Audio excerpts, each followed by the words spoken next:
Bugünkü videoda dünyanın en popüler vücut geliştiricilerinden biri olan Chris Bumstead'in antrenman programını ve mentalitesini ele alacağız. Ayrıca onun rutinindeki önemli noktaları ve bu programı kendi hayatınıza nasıl uyarlayabileceğinizi de anlatacağım. Now that's my standard. What is up YouTube? Bugün sizlerle antrenman programımdan bahsetmek istiyorum. Push is chest, triceps, shoulders. Pull, back, biceps. Legs, obviously glutes, quads, hams, calves. Bu sistem tüm fitness topluluğu genelinde, hatta elit seviyelerde bile çok daha popüler hale geldi. Çünkü kasları çalıştırma sıklığını artırmanıza olanak tanıyor. Birçok araştırma ve bulgu, kas gelişimi için en optimal yolun bir kas grubunu haftada bir kereden fazla çalıştırmak olduğunu gösteriyor. Bu, kas büyümesi için önemli olan protein sentezi ile ilgili. Bir kası çalıştırdığınızda aslında o kası parçalıyorsunuz, protein sentezini artırıyorsunuz ve kas yeniden inşa edilirken büyüyor. Bu süreçte kasınız güçleniyor ve hacim kazanıyor.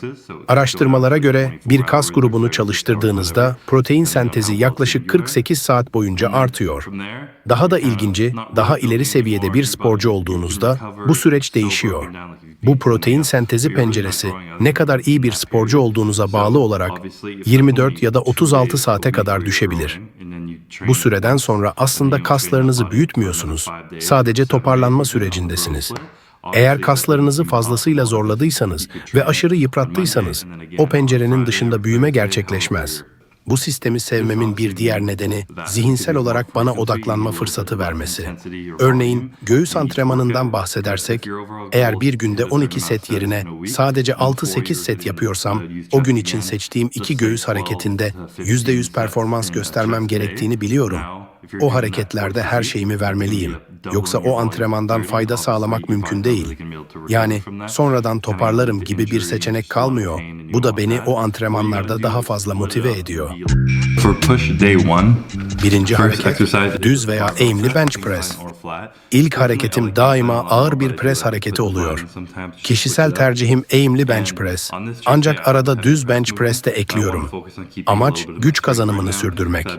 İkinci hareket alternatif dumbbell omuz press.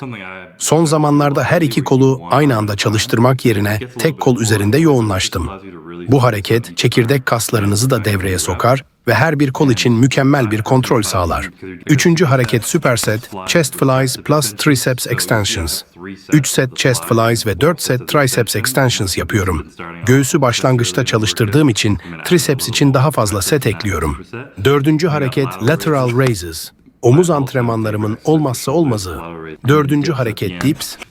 Dips hareketini hangi güne ekleyeceğime uzun süre karar veremedim çünkü hem göğüsü hem de tricepsi etkiliyor. Şimdi ise bu hareketi push gününde antrenmanın sonunda ekliyorum. Tamamen tükenene kadar çalışıyorum. Sırt ve biceps benim zayıf kas gruplarım olduğu için bugünlere ekstra önem veriyorum. Hedefim maksimum yoğunlukla antrenmanı tamamlamak. Birinci hareket lat pull down. Sırt antrenmanına her zaman bu hareketle başlıyorum. Hafif ağırlıkla başlayıp kasları ısındırmak, daha sonra ağırlıkları arttırmak ve hareketi hissetmek açısından mükemmel bir başlangıç. İkinci hareket bent over row. Bu harekette ağır setler yapıyorum. Sırt kalınlığı için en iyi hareketlerden biri. Doğru formda yapılması çok önemli. Hareketin üst kısmında hafif bir duraklama yapmayı hedefliyorum. Üçüncü hareket eğimli dumbbell curl, biceps için en iyi hareketlerden biri. Daha hafif ağırlıklarla odaklanarak kasılmayı hissetmeye çalışıyorum. Bu hareketten mükemmel bir pump alıyorum. 4 çalışma setinde 10 ile 12 tekrar aralığında yapıyorum. Dördüncü hareket pull-ups. Biceps curl hareketinden sonra zorlayıcı olsa da bu hareketi eklemeyi seviyorum. Kasları daha iyi izole etmek için bazen straps kullanıyorum. 3 set yapıyorum ve hepsinde tükenişe gidiyorum. Beşinci hareket Z-bar curl. 2 set 8-10 tekrar aralığında çalışıyorum. Daha sonra 40 saniyelik 2 setle kas dayanıklılığını artırıyorum. First exercise though is lunges. Birinci hareket walking lunges, ısınma ve hareket kabiliyeti artırmak için harika. 3 ısınma setiyle başlıyorum. Daha sonra 12-15 tekrar atabileceğim bir ağırlıkla 3 çalışma seti yapıyorum. İkinci hareket Romanian veya düz deadlift, hamstring ve glute kaslarını güçlendirmek için yapıyorum.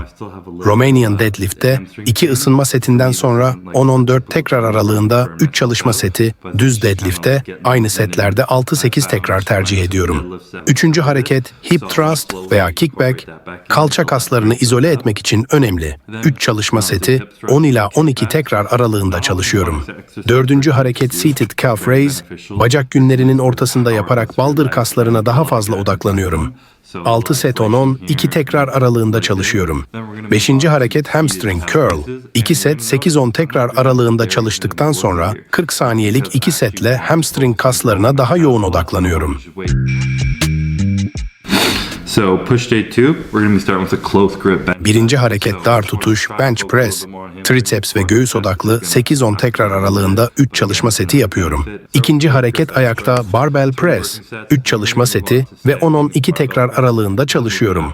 Kor bölgesini daha çok çalıştırıyor ve atletik hissettiriyor. Üçüncü hareket pec deck flies, göğüs kaslarını izole etmek için birebir. Bir set 8-10 tekrar ve daha sonraki 2 set 40 saniye sürecek kadar yapıyorum. Dördüncü hareket overhead triceps hareketi. Trisepsi tam gererek çalıştırıyor. 3 set 10-12 tekrar aralığında çalışıyorum.